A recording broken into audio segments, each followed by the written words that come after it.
Hey everyone, welcome to another episode of Legendary Leaders. We are sitting here in the very last week of May. It has been flying, just like we said at the beginning of the month. Time is flying in 2021. I think it always does, especially when you're having fun. Thank you for joining me today. I love having you with me.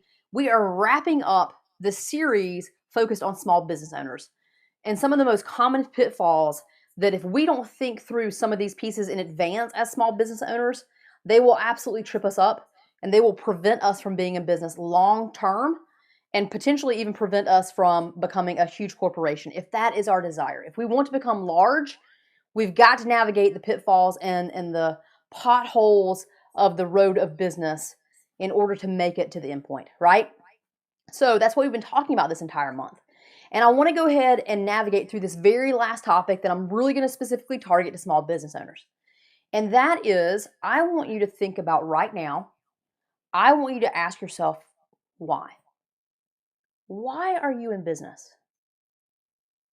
Why are you in business today? And if you're not in business today, you're about to be a small business owner. Why are you going to be in business? What is your why? Just think about it.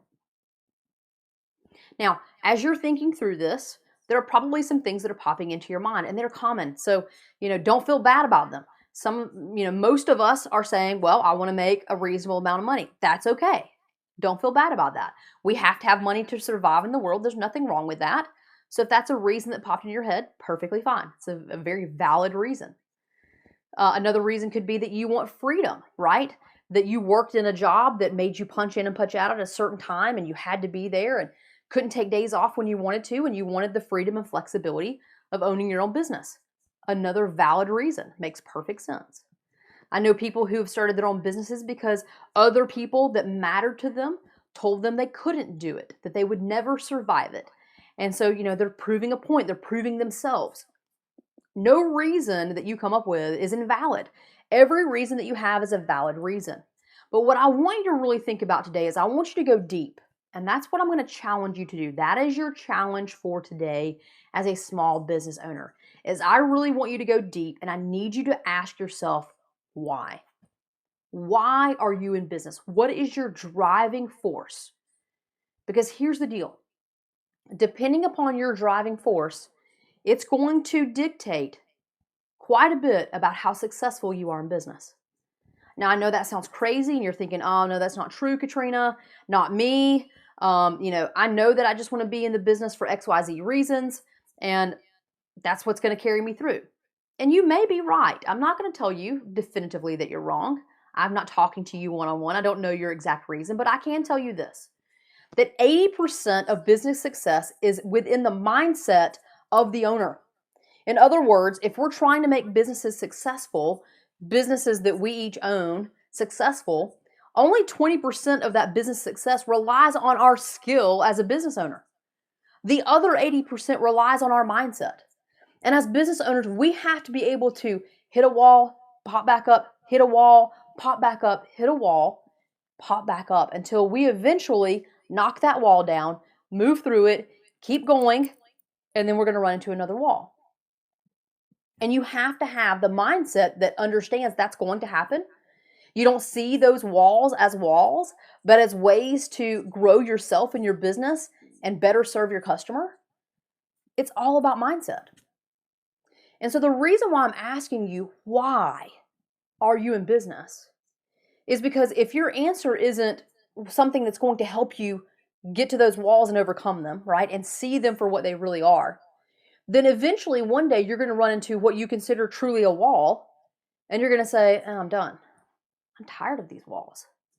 I don't want to run into walls anymore. I'm exhausted. I don't have the passion for these walls.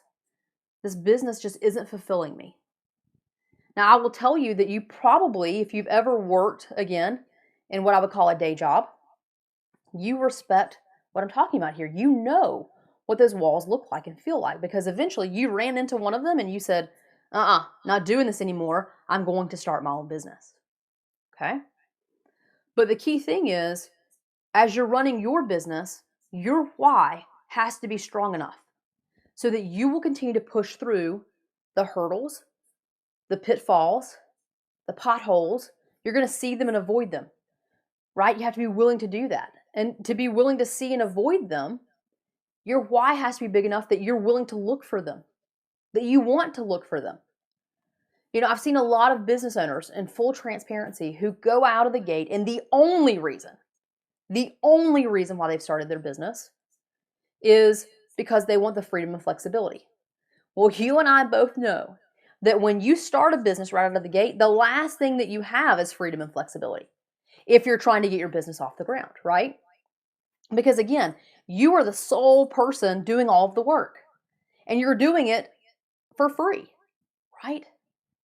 And so if the only reason that you have started this business is for freedom, knowing that for the next 2 or 3 years, you're not going to have the freedom, if you perceive that you will have it, then that could be a good driving force. But if you want it now, if your why is, I want freedom 3 months after starting my business, then when you hit 3 months and you don't have it, are you going to overcome that wall?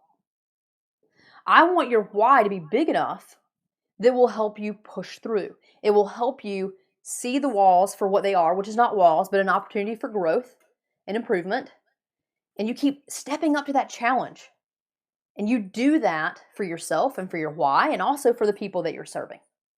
You see, if our why is bigger than just us, if our why is bigger than for what I want, if my why, and it is to serve you, which is why I'm here talking today, if my why is to serve you and arm you and help you be better and move you forward, then I'm going to keep overcoming all of the hurdles that pop in my way. I have to, because I don't want to let you down. There are some things that I want. I want some freedom. I want some financial freedom. I want some time freedom. I want all of those things, just like we all do. But my ultimate anchoring why is because I know that serving you is my purpose. And if I don't have the right mindset and I don't keep pushing through and overcoming, I'm not going to be able to serve you. And I don't want to waste the talents that I have, the knowledge that I have, and I don't want any one of you sitting out there thinking, if only I had this help, if only I knew someone who could help me overcome these pieces in my business, but I don't know how, and I don't know who that person is, and they're not out there, and they don't exist. And then your business fails. That's not what I want for you. I want to help you overcome that. Just like you, if you think about it deep down, want to help these amazing customers, these raving fans that you're creating. You want to serve them. You want to help them. That's your driving force. That's your why. And if you don't overcome the next whatever in your way, then they're gonna be let down. And you don't want to do that, because that's fun for you. That's a passion for you. Now, on the other hand, I have to say it because this is the reality. If you don't have that passion anymore, if you're tired and you're burnt out and you're just done, because burnt out is a little bit different than done, and we have to acknowledge that too. Burnt out means I can go take a couple of days off. I am right back in it. I just let my mindset get off a little bit. I refreshed, rejuvenated, did some things that invigorated me, and I am back on track. That will help with burnout. But if you just simply don't have the passion for it anymore, then that's a sign that you've got to get out of business. And I don't mean just close shop. I mean, work to try to sell it, do whatever you need to do to step out of the business, and then go find something that you are passionate about. Because when you're passionate about it, again, your why will help you overcome anything in order to serve or in order to provide the product that you have available. And that is the key. That is one of the biggest keys to success. That's one of the reasons, again, why small business owners fail. It's all about the mindset. And we have to have the right why in order to move us forward. So what is your why? What is your why? Why are you in business? Are you passionate about it? Is it going to help you overcome all the barriers and roadblocks? Think about your why today. That is your challenge. Find the root cause of your why. And ultimately, a little secret, you can ask yourself why 7 times. So, why are you in business? You have an answer. Okay, well, why is that the answer? And keep asking about that answer for 7 times. Typically, when you ask it 7 times, you will get to the root of what your why is. And it's hard, but it's worth it. And if you don't have the passion for it, then what business can you get into? What can you do that truly is your passion so that you can wake up each day and not feel like you're working, that you're actually going and serving and giving and being the person you're meant to be and providing the world with what you're meant to provide. Can you tell I'm getting excited again? I'm starting to stumble. It's my passion. I love it. Think about it. What's your why? Go anchor it in. It will help you move forward. As always, go and be legendary.